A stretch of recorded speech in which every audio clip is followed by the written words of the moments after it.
It's been a year. Hello, welcome back to my channel, and it's my Mandy. My name is Amanda, and this is everything I knit in 2025. 2025 was one of like the most years for me. A lot of amazing things happened, some not so amazing things happened, and I mostly knit through all of it. So let's take a look back at all my projects that I made this year. Let's just jump right into it, shall we? The first few things that I knit this year were actually gift knits, so I have some pictures to show you. The first thing that I finished was the Oi with the Poodles cowl from the Gilmore Girls knitting book.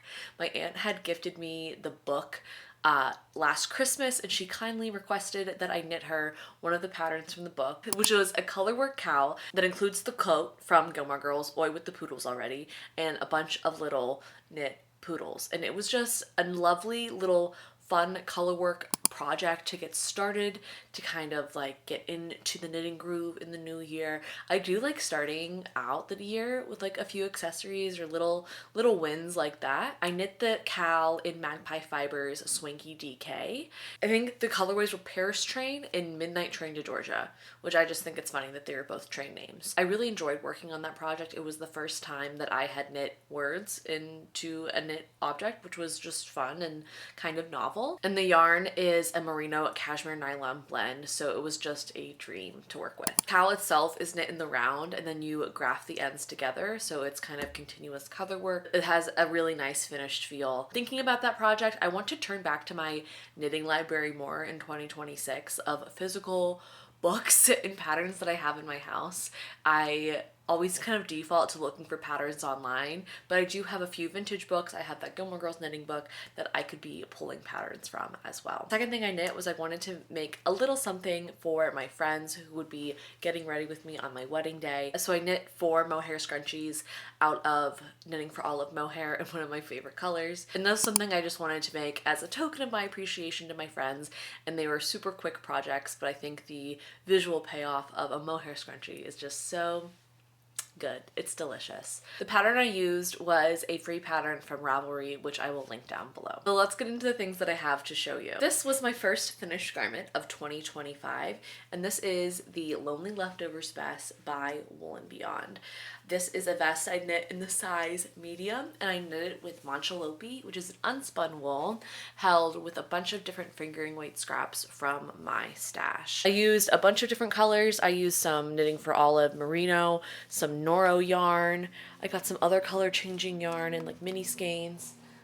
There's my cat. I think she wants to get out. So I knit this with a bunch of different scraps. They were all fingering weight, and I have really come to appreciate this piece.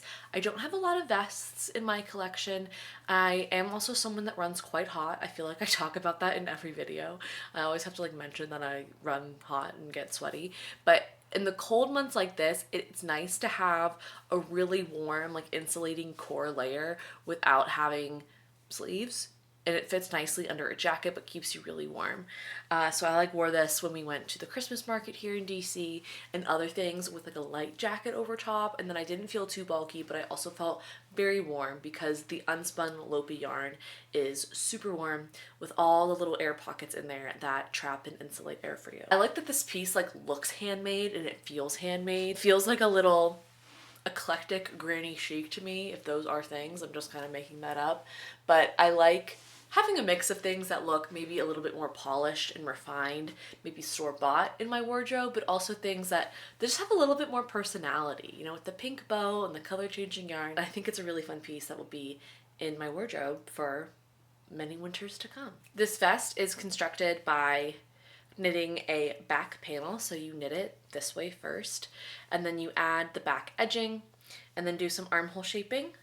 You do the shoulders, of course, and then you knit it in the round, or not knit it in the round, knit it back and forth, and it's done entirely in garter stitch, which I also think gives this, between the garter stitch and the yarn that I was using, there's actually quite a bit of structure to this vest that I really like. I think sometimes like drape obviously has a place, but having something like this knit and structured, I don't know, I just like what it offers. It's a little something different and not something that I have from any other hand knit pieces in my wardrobe. I will say knitting all the applied I-cord was kind of a pain, but I think it's so worth it with that pop of color.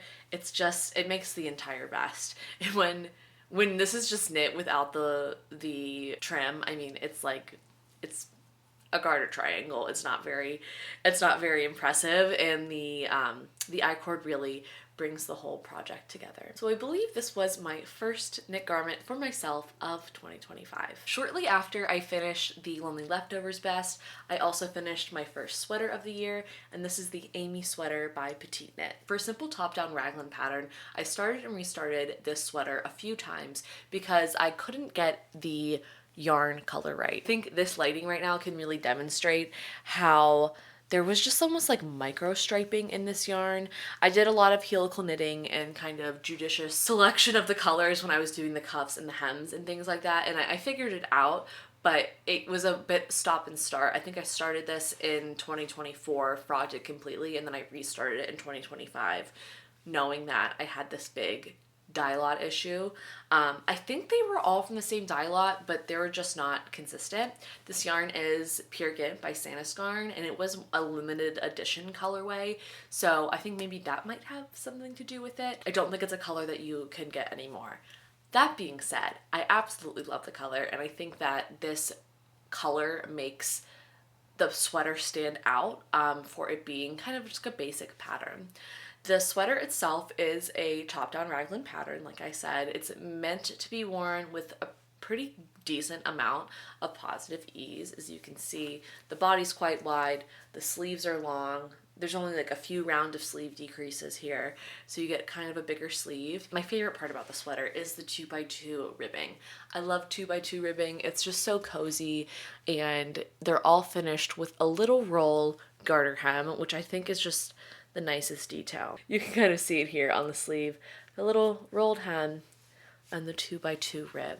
The only thing I kind of think differently about this sweater, and it ended up being, I mean, not super cropped. I kind of knit all my sweaters to this length. I almost, if I were to go back and fix it or change anything, I might add just a little bit of length, because I think with the ease of this sweater, it looks a little like balloony and a little like 80s, which some days I really like and other days I don't.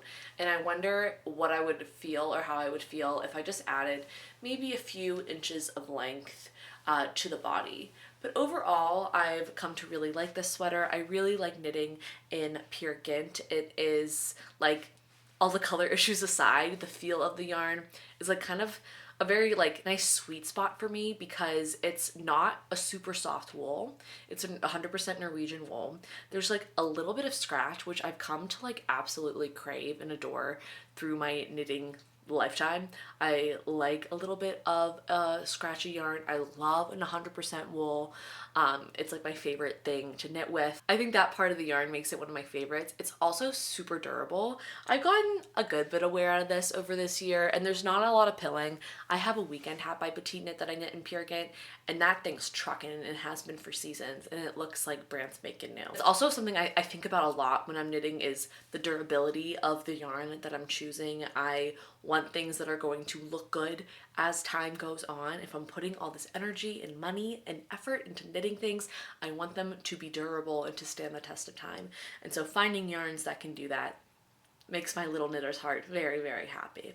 So that is the Amy sweater by petiteknit. And it's also probably one of the more colorful things you've seen me knit this year, and I'll explain why in a second. As some of you may know, if you are viewers of my channel regularly, I'm also working on a more longer standing whip, which is my Stella quilt blanket.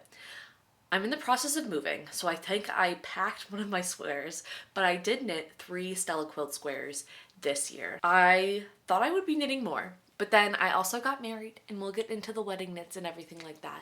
But some things took priority. So this was the first square that I finished. I knit it in these lovely like blues and greens. I started this in 2024 and finished it like just into the new year, so it's technically a 2025 make, and I just love these colors. They're so pretty, and I want to include these in this video even though this is not a finished object.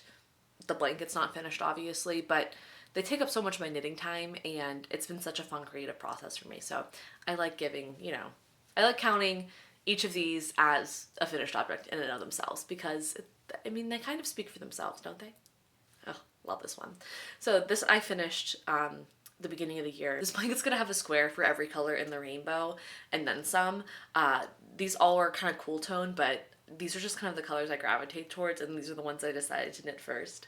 I knit this second square in a different motif, in this kind of palette of blues, which I find to be, I don't know, really lovely, really nice. And it's just been such a fun project.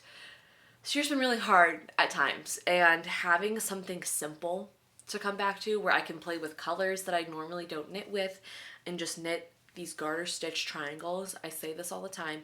It is just the nicest mental break. I feel like it's very cathartic. I don't want my knitting to demand a lot from me. I'll turn back to these squares and work on them and kind of like recalibrate and kind of refill my cup. I knit this one at the beginning of the year, and then over the summer and spring, I think over the summer, I finished my third square, which I'll put in a picture, which is more like greens and turquoises, like light greens. And I knit it in the first motif that you saw, the 8-point star. I really want to focus and lock in on this project in 2026.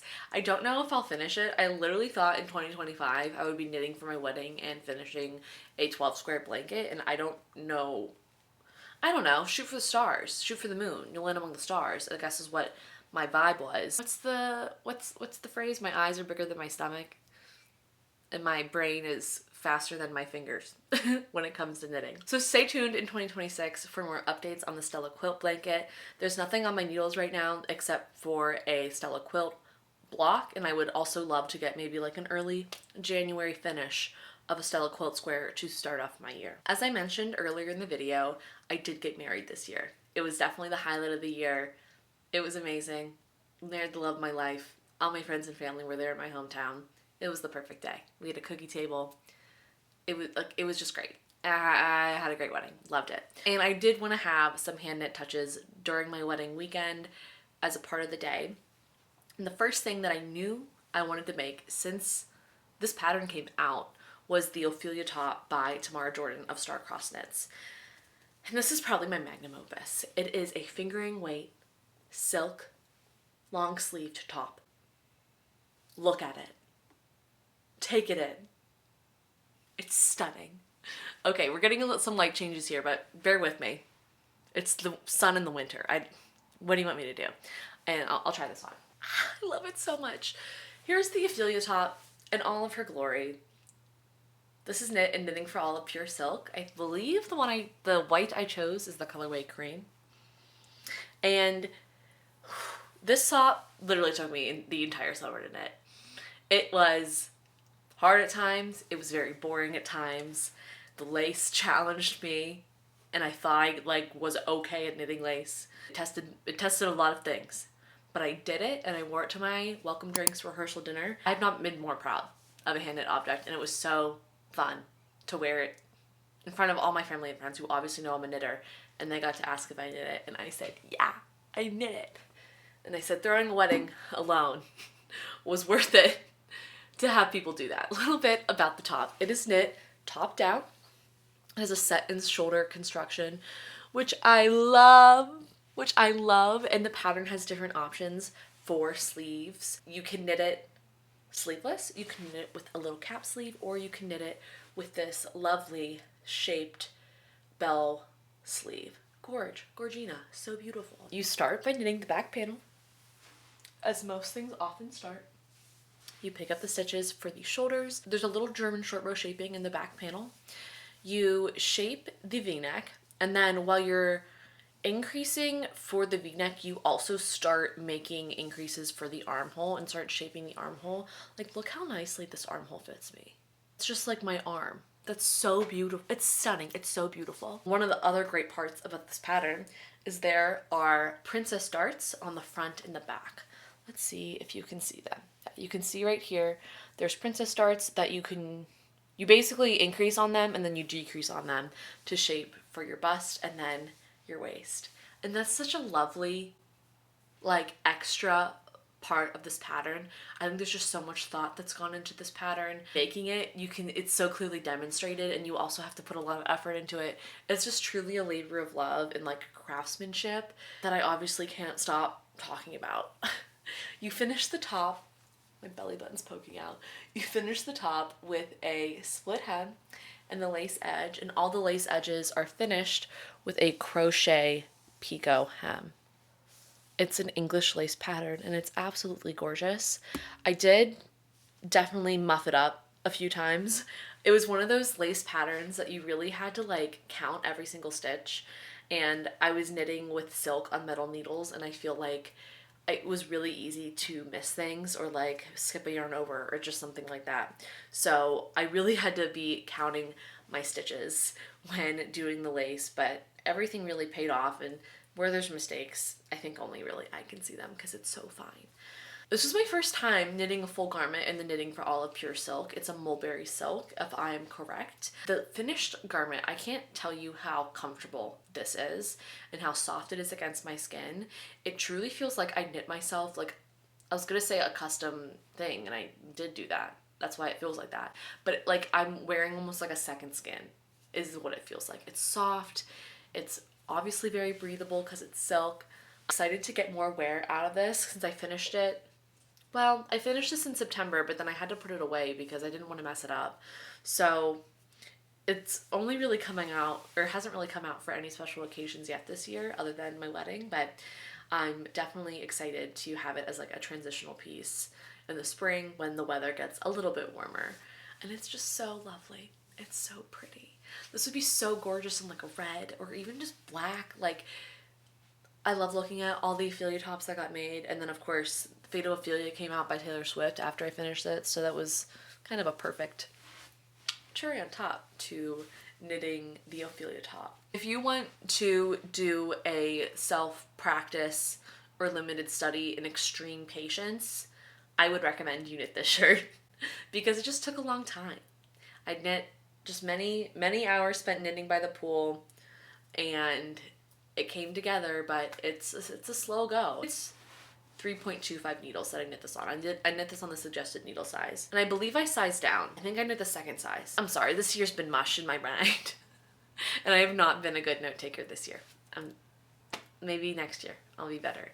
Let me show you the other two things that I knit for my wedding, because I said, you know, knitting with fingering weight white yarn wasn't boring enough. I want to knit two more things for my getting ready outfit. I had also decided a getting ready outfit was something I wanted to knit for my wedding. First originally inspired, so random, by an outfit Sierra from Summer House wore on an episode like 2 years ago, and I kind of used this as my main inspiration. I was like, oh, that's like a knit set. That would be so cute as something to get ready in on my wedding. And I then used the flutter butt shorts. I used this top for some inspirations for the entire outfit. So let's just get into it. I'm not gonna try it on.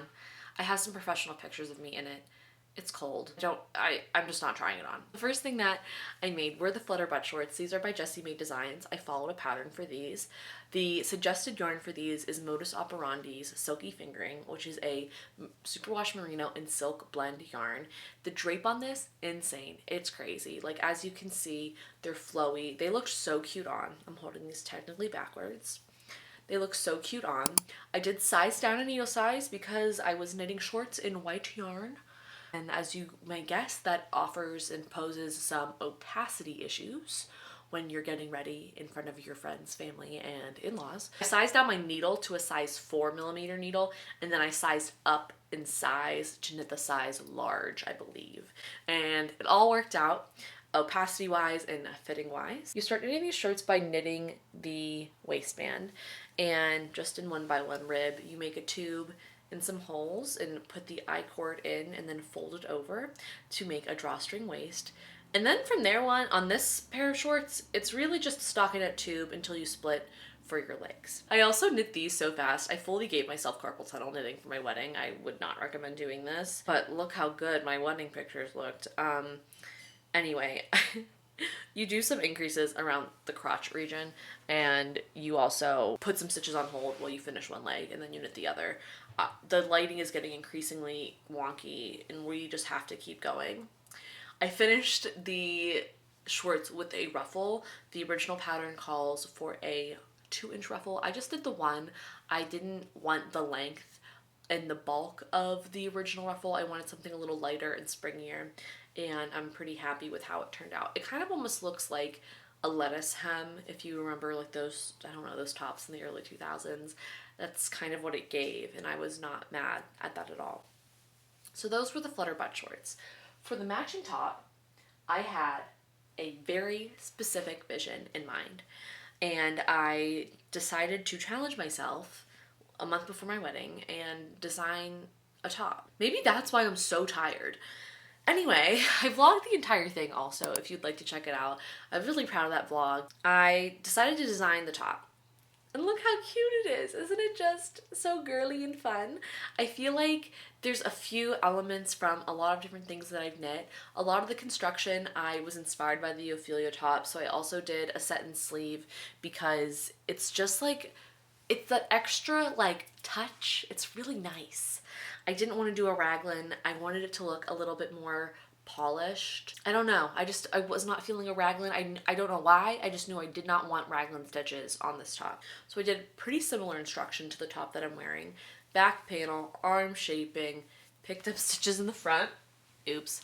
Picked up stitches in the front. I knit a straight column down. I did a few rounds of increases, and then I cast on about like 20 stitches here. Then I joined everything and knit back and forth till the end. 1 inch hem on the bottom and on the sleeve, and I also did German short row shaping to shape the sleeve cap. It all came together quite nicely. I finished everything off with a little I-cord edge and an I-cord bow. That was easy for getting ready in, that I could slip in and out of. When you're getting your hair and makeup done, you want something like that. I wore like a white cami underneath, and I just stepped out of that cami. A labor of love. There are a few things I do differently on this top, and some things that I learned, and my hair is on everything. I picked so much of my hair out of white yarn this year. It drove me absolutely bananas, bonkers, and it still is doing that, to be honest with you. The thing I would do differently here is I don't think that I distributed the stitches well. And what I mean by that is I think these front sections are not wide enough. As you can see, they kind of like make this keyhole shape, which I honestly didn't mind. But if I was going to develop a pattern, I think this is definitely like, I don't know, it's kind of an issue. It could be a feature or a flaw, but like it really doesn't cover my boobs. And then the other thing I would fix is I made the armholes too deep. I was just so afraid of things being too small. And really, I can't think of a time. Why do men cough like that? Love him. I can't think of a time that I've actually made something too small. I'm just so afraid of doing it. So you can see, like, whereas my ophelia top, it just comes right in to the pit in a very nice way. This one hangs lower. There's a bit of space. And then I kind of, by the time I got to the arm ruffle, I was running out of time and I was running out of width simultaneously. So I ended up just kind of with this extra fabric around the armpit, which I don't love. However, in pictures, you couldn't really tell. If I just sat like this, you couldn't tell how long the armholes were, or that there's just like random flaccid fabric hanging out in my armpit. So that ended up being okay in the end. And I really like, honestly, how the pictures looked from that day. This was such an interesting practice for me because in knitting things for my wedding, I prioritized things and I did things that I normally don't do in my knitting practice. I like to wear things that, one, are colorful. This is a lot of white for me. A lot of just like neutral, and there's a place, time and place for neutrals. I know people really rage against beige, but I like color. I like neutrals, all in balance. But this was a lot. With a lot of white, very boring at times. A lot of stockinette, very boring at times. To be so clear and transparent, I can definitely see myself wearing this. I think this is a beautiful piece. When am I wearing the hand knit pajama set again? I don't really know. It's not something that I'll like get a ton of wear out of. And I bought I bought a really nice yarn, and I just like made the fancy thing that I probably won't wear that often. And I normally don't do that, but I think once in a lifetime things like getting married, you can do it. So it's been kind of a departure for me from my normal knitting ethos, and I am like excited and happy that it's over. I'm also glad that I did it because I have these special like hand knit parts and hand knit things that I got to infuse and have during my wedding, and that's such a large part of who I am and what I do. So being able to express that and have that on my wedding was great. So hopefully excited to work with a lot more color in 2026. The other thing I really would like to do more. And then finally, to round out the year, I did knit a Christmas sweater. So let me show you my Northern Augustines number 4. I've also really liked just having my hair tucked into my collar this year. There's something about it that is kind of chic, but like I only stay like this for 10 minutes. But also I find like it keeps my hair from getting tangled when I go outside in the wind. Anyway, you're not here for my hairstyling tips. Why would you be here for that? I really wanted to knit a Christmas sweater after all that. And I know, Amanda, you're like, you said you didn't want to knit with white yarn.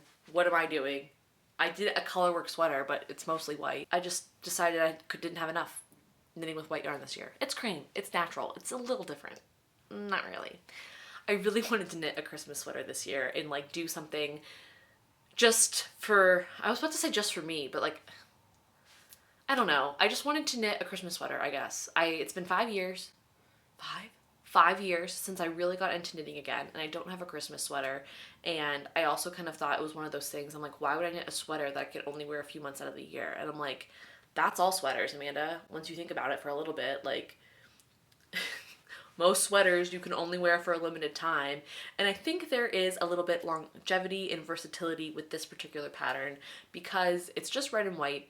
It's just bows and like a garland.